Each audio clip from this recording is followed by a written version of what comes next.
Good morning students.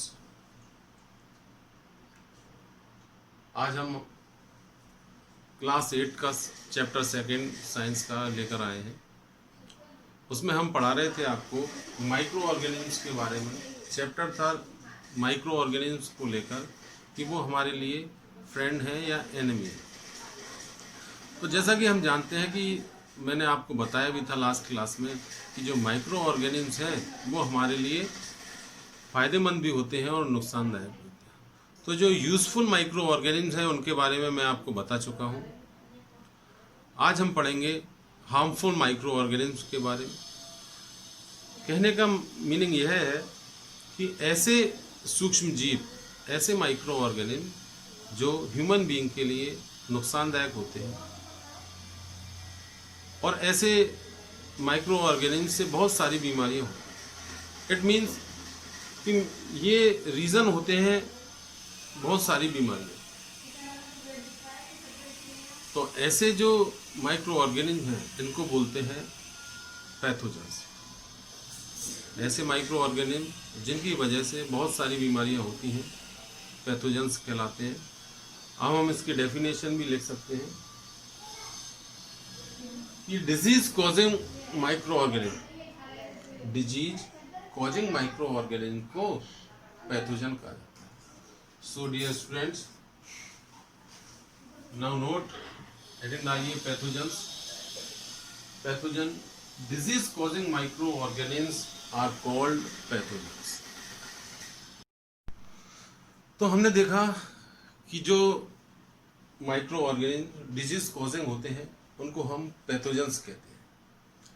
अब कुछ बीमारियां ऐसी होती हैं जो कम्युनिकेबल होती है, फैलने वाली होती है, और फैलने कम्युनिकेबल होने के मीडियम है वो कुछ भी हो सकते हैं। बाई एयर हो सकता है, बाई फूड हो सकता है, बाई वाटर हो सकता है, बाई टच हो सकता है। तो ऐसी बीमारियां जो इन माध्यमों से फैल सकती है कम्युनिकेबल डिजीज कहलाती हैं। So now we can note communicable disease, जिसको कि हम कहते हैं संचारी रोग। Microbial disease that can spread, microbial disease that can spread from an infected person to other healthy person। तो ऐसी रोगाणुजनक बीमारी जो किसी व्यक्ति, इन्फेक्टेड व्यक्ति से हेल्दी पर्सन तक फैल जाती है उसको कम्युनिकेबल डिजीज कहते हैं। So we can note microbial disease that can spread from an infected person to other healthy person through air, water, food, physical contact or any animals are called communicable disease। अब जो communicable disease है वो कैसे फैलती है उसके बारे में हम लोग पढ़ते हैं। तो सबसे पहले हम पढ़ते हैं थ्रू इंसेक्ट्स एंड एनिमल्स। कीड़ों के द्वारा और जानवरों के द्वारा जो बीमारी फैलती है वो कैसे फैलती है और कौन सी बीमारी फैलती है उसके बारे में पढ़ना। सबसे पहले हम लोग पढ़ते हैं इंसेक्ट्स में हाउस फ्लाई, घरेलू मक्खी। तो हम जानते हैं कि जो हाउस फ्लाई है वो ओपन सरफेस पर बैठती है, ओपन सरफेस पर वो सेट करती है, बैठती है। तो उस समय उसके लेग्स, उसका माउथ उस कांटेक्ट में, और यदि उस जगह पर वह बैठी है उस जगह पर कुछ माइक्रो ऑर्गेनिज्म है, कोई माइक्रोब्स है, डिजीज कॉजिंग माइक्रोब्स है, तो वह उसके लेग्स में, माउथ में चिपक जाता है। या वह हाउस फ्लाई जो है वो अपने फीसेस के माध्यम से भी डिजीज को स्प्रेड कर सकता है। तो जो हाउस फ्लाई है, घरेलू मक्खी है, उसकी वजह से कई सारी बीमारियां फैलती हैं। तो लाइक कॉलेरा, हैजा, टाइफाइड, डिसेंट्री एंड ट्यूबरक्लोसिस, जिसे कि हम शॉर्ट में टीबी भी कहते हैं, जिसे शॉर्ट में हम लोग क्या कह सकते हैं, टीबी भी कहते हैं।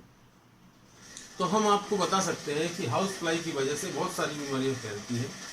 तो यदि हमारे घर पर मक्खियां ज़्यादा हैं तो हम अपने खाने और पीने के जो भी बर्तन हैं उनको खुले ना रखें। इनसे बचने का यही तरीका है कि हम अपने खाने और पीने के बर्तनों को बिल्कुल ढक कर रखें, क्योंकि यदि हाउस फ्लाई उनके कांटेक्ट में नहीं आएगी तो उनके उस पानी के द्वारा या उस भोजन के द्वारा हमको इन्फेक्शन नहीं होगा। फिर हम देखते हैं इंसेक्ट्स में कॉकरोचेस। तो कॉकरोच की वजह से भी बहुत सारी बीमारियां फैलती हैं। तो कॉकरोच जो है वो कम्युनिकेबल डिजीज स्प्रेड करता है। कॉकरोच गंदी जगह पर रहता है जहाँ पर बहुत सारे माइक्रो ऑर्गेनिज्म या पैथोजन इसके टच में आ जाते हैं, और इसकी वजह से यह कॉलेरा, डाइसेंट्री या ट्यूबरक्लोसिस, टाइफाइड जैसी, सॉरी ट्यूबरक्लोसिस नहीं, टाइफाइड बीमारियों को फैलाता है। एक और इंसेक्ट देखते हैं हम, फीमेल एनोफ्लीज, मादा एनोफ्लीज कहते हैं। इस मादा एनोफ्लीज की वजह से मलेरिया बीमारी होती है, जिसके बारे में हम लोग बहुत अच्छी तरह से जानते हैं कि मलेरिया जो है वो केवल मादा एनोफ्लीज मच्छर के काटने से, मॉस्किटो के काटने से होता है। यह प्रोटोजोन्स होता है।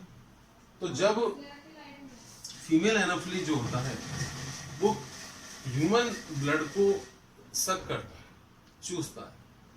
तो जब ये स्किन पर, फीमेल एनोफ्लीज स्किन पर बैठता है ह्यूमन की, तो उसके अंदर से यह उसके खून को चूसता है, ब्लड को सक करता है, और उस समय ब्लड सक करते समय वह प्लाज्मोडियम को ट्रांसमिट कर देता है ह्यूमन ब्लड में, और इस तरह से प्लाज्मोडियम जो है ये ह्यूमन बॉडी के अंदर एंटर कर जाता है, जिस वजह से मलेरिया, फेटल डिजीज जो है वो स्प्रेड होती है।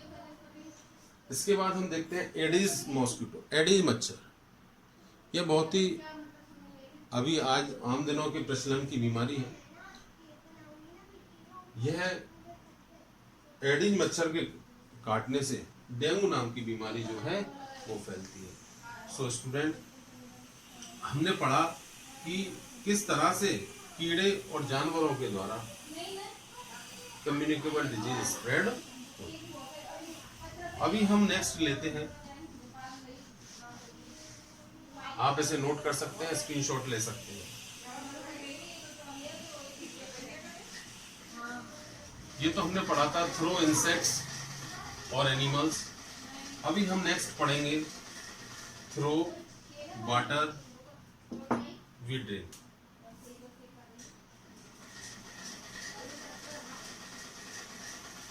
थ्रो वाटर वी, कहने का मतलब है कि जिस पानी को हम पीते हैं उसके द्वारा भी बीमारी फैलती है।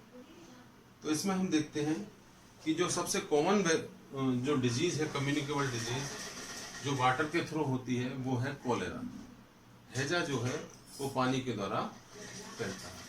इसका मतलब है कि इन्फेक्टेड वाटर को जब हम ड्रिंक करते हैं तो वो जो माइक्रो ऑर्गेनिज्म है पानी के साथ में हमारे शरीर में अंदर आ जाते हैं, और इसकी वजह से जो उल्टी और दस्त है उसकी शिकायत होती है, और इसे ही क्या कहते हैं, कॉलेरा कहते हैं। तो इससे बचने का सबसे अच्छा तरीका यह है कि हम यदि फ्रेश वाटर नहीं ले रहे हैं, प्योर वाटर नहीं ले रहे हैं, तो हम क्या करें, पानी को बॉईल करें, गर्म करें, और उबाल कर उसको ठंडा होने दें और ढक कर रख दें, और फिर छान कर उसको पिए। ऐसा करने से हम इन बीमारियों से या इन कम्युनिकेबल डिजीजेस से जो माइक्रो ऑर्गेनिज्म की वजह से होती है उनसे हम बच सकते हैं। थर्ड हम लेते हैं through air, C, through air, B, breath. Through air, B, breath. जैसा कि हम लोग जानते हैं कि बहुत सारी कम्युनिकेबल डिजीज हैं जो एयर के द्वारा फैलती है। कहने का मतलब हमारे सराउंडिंग में जो एयर है उसके अंदर बहुत सारे माइक्रो ऑर्गेनिज्म हो सकते हैं। तो वो जो माइक्रो ऑर्गेनिज्म हैं वो ब्रीथ के द्वारा, श्वसन के द्वारा हमारे शरीर के अंदर आते हैं और बीमारियों को फैलाते हैं। जैसे कि आप लोग जानते हैं कि नॉर्मल कॉमन कोल्ड है, कॉमन कोल्ड जो है सामान्य ठंड है, ट्यूबरक्लोसिस है, निमोनिया है, ये जो बीमारियां हैं ये ब्रीथ के द्वारा फैलती हैं। यदि हमारे आसपास कोई इन्फेक्टेड पर्सन है जिसको कि ट्यूबरक्लोसिस है, कॉमन कोल्ड है, वो स्नीजिंग कर रहा है, छींक रहा है, खांस रहा है, कफ कर रहा है, तो उसके मुंह से कुछ ड्रॉपलेट्स भी निकलती हैं और उन ड्रॉपलेट्स के अंदर हजारों की संख्या में माइक्रो ऑर्गेनिज्म होते हैं, जिस वजह से जब हम उसके पास में होते हैं, उस इन्फेक्टेड पर्सन के पास में होते हैं, तो वो माइक्रो ऑर्गेनिज्म हैं वो हमारे शरीर के अंदर बाई एयर ब्रीथिंग के द्वारा पहुंच जाते हैं और हेल्दी पर्सन भी इन्फेक्टेड पर्सन हो जाता है। डी है थ्रो फूड,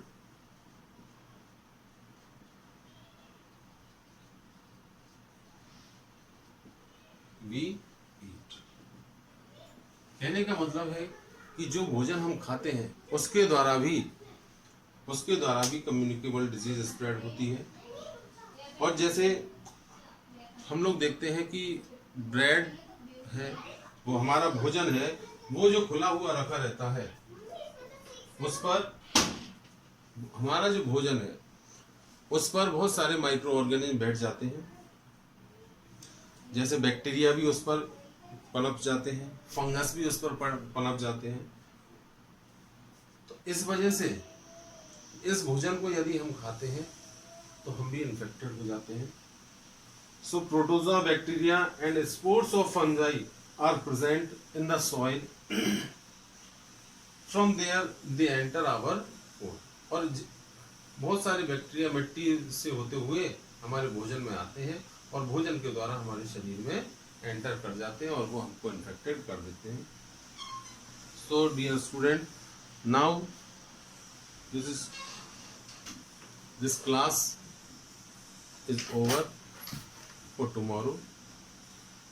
कल हम आपको इससे आगे नेक्स्ट टॉपिक लेकर आएंगे, अच्छे से पढ़ाएंगे। सो सी यू टुमारो।